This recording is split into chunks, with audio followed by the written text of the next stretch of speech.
Would you stay in a hotel for a year? No.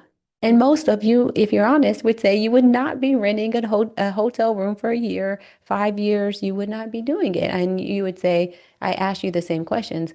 Well, I'm not sure if I'm going to stay here that long. I Okay, so might move.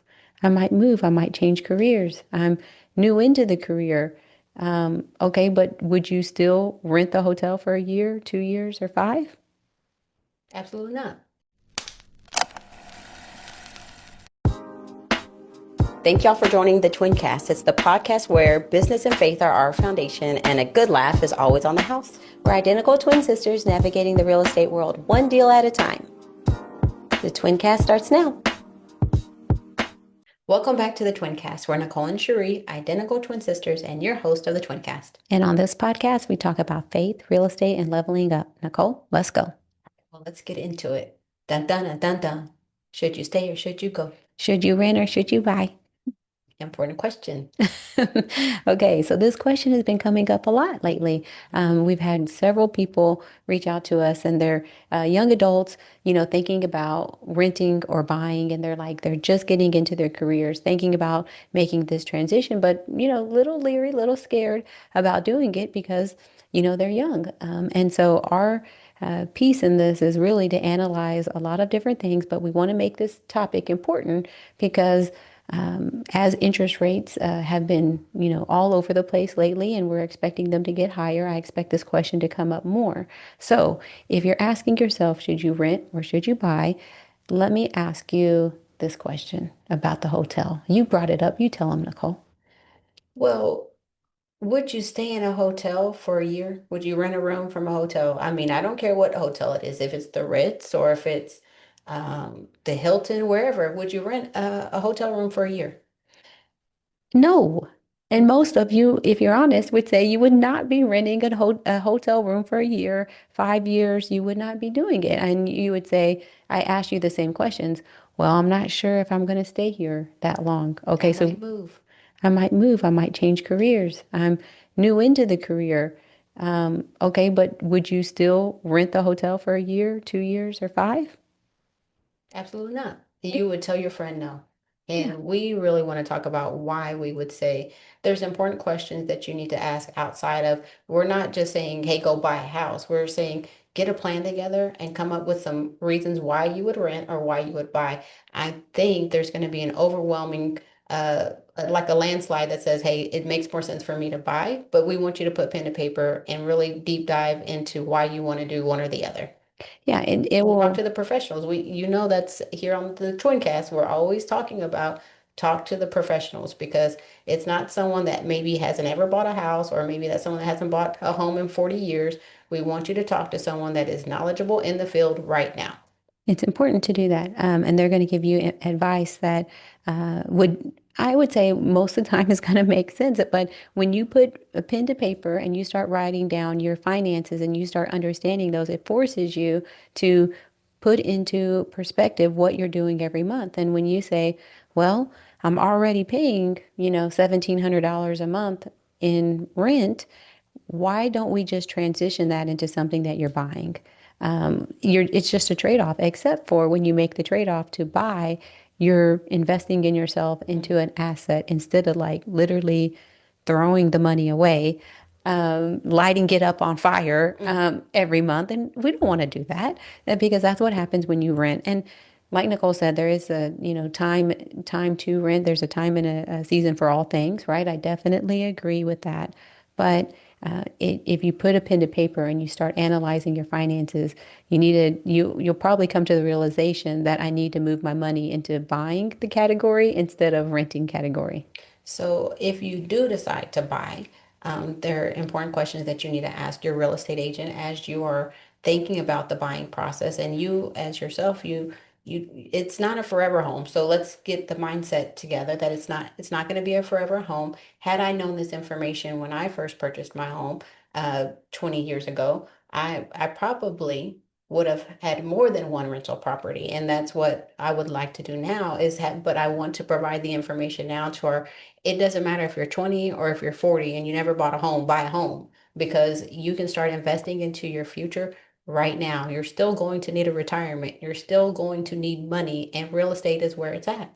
Real estate is absolutely, I mean, I always tell people diversify your money, but real estate has made the most, to me, made the most return on the investment. ROI is important, but when you're a new home, excuse me, new into the market and you're thinking about should I rent or should I buy, I would ask yourself, how long are you considering this property? Are you going to be there forever? Most likely not. It's your first home, so buy a home that is.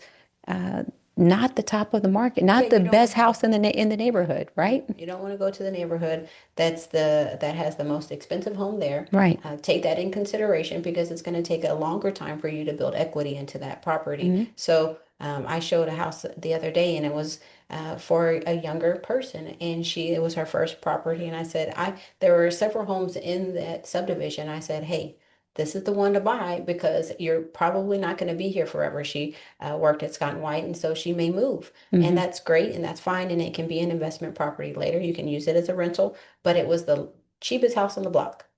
Okay, exactly. So the cheapest one on the block, that means somebody that wants to get into that neighborhood will be able to rent it for probably the least amount. It's going to be affordable for them, but they're going to get into the neighborhood that they want, or if they want to sell it, it's going to be affordable, just like it was for the person that you're selling it to.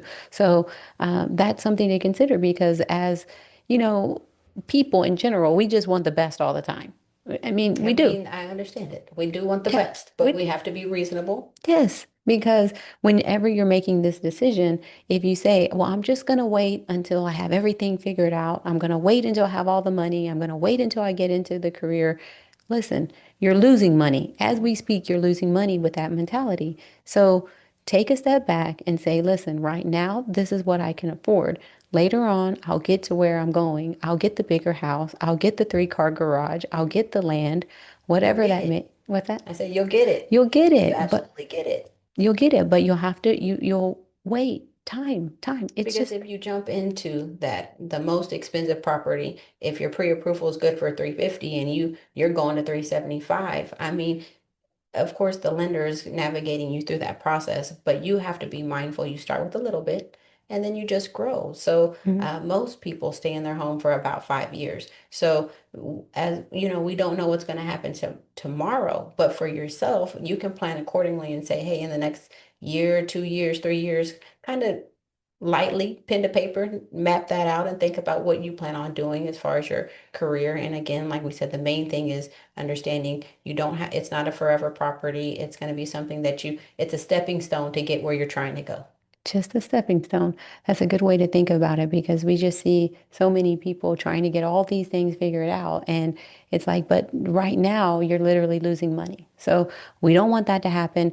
Put pen to paper, get your finances figured out. And I would say, talk to obviously a lender to help you get that figured out. Talk to her And because she's gonna, like you said, you're gonna help her get the financing figured out.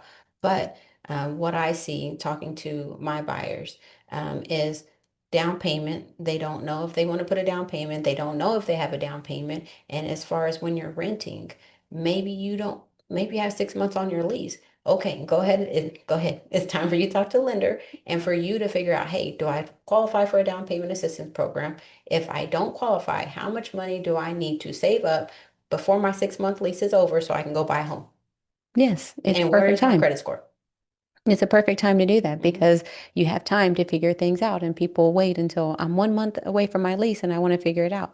If you're 1 month away from your lease ending, There's no time to figure things out. And then you have to sign another lease. Maybe yes, it's 6 months, typically it's 12, another year lease that you're throwing away money. And again, it's okay if you have a plan. Now you at least have the plan, right. but the plan is the thing.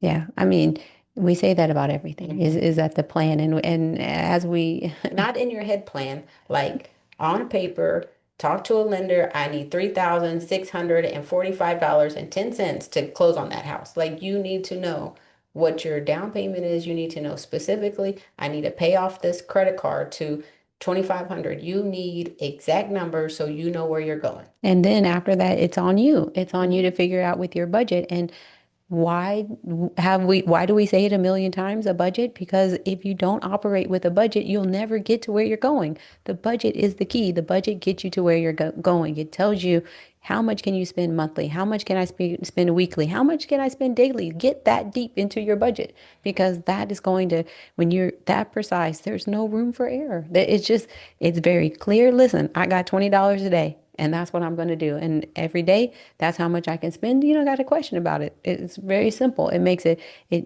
black and white, and I know what I need to do. You give me a plan, I'll get there. I promise. And guess what? It's really, you can kind of say it's a goal.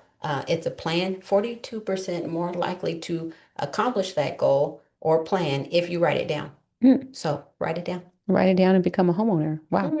Let's go. I got the keys. Yep, and I got the money. Hmm. So, okay, so we love talking to you guys today about should you rent or should you buy? Hmm. If you'd like to be on our podcast, just send us a DM. And if you love today's episode, like, subscribe, and share. And until next time, keep dreaming big, planning smart, and remember, with the right team, you hold the keys.